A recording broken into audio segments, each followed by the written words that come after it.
СДСМ ја обвинува владата дека не успеала да обезбеди безбедна вода за пиење, посочувајќи ги случаите во Гостивар, Валандово, Лешок и Крушево. Симона Цветановска од СДСМ побара да бидат објавени анализата на водата, истрага и одговорност за надлежните институции, како и оставки од Министерот за здравство и раководителите на Институтот за јавно здравје и Агенцијата за храна и ветеринарство. За само неколку денови имаме 4 града со загадена вода за пиење. Ова е најдраматичен доказ за целосниот системски распад на здравството. Институциите кои што се под власта на Мицкоски и неговата организирана криминална група. Прашањето е колку градови уште пијат неисправна вода.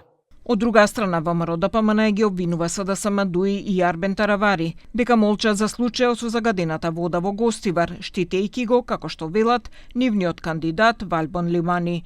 Пратеникот Бране Петрушевски истакна дека владините институции реагирале брзо за решавање на проблемот и дека тоа покажува недостиг на капацитет кај локалната власт за управување со ситуацијата. Ниту осуда, ниту барање за одговорност, ниту повик за оставка од нивниот кандидат Валбон Лимани, кој јавно изјави дека не чувствува никаква морална одговорност. СДС, ДУИ и Таравари молчат затоа што Валбон Лимани е нивен кандидат и го штитат преку нивните обвинители и судии. Одвлено оценуваа дека загадувањето на водата во Гостивар е резултат на долгогодишната негрижа и лошо управување, при што се отвараат сомнежи за начинот на трошење на средствата за реконструкција на водоводната мрежа за време на претходната локална власт. Пратеникот Беким Ќоку изјави дека станува збор за последица која не смее да остане без целосно расчистување на околностите и без одговорност за виновниците.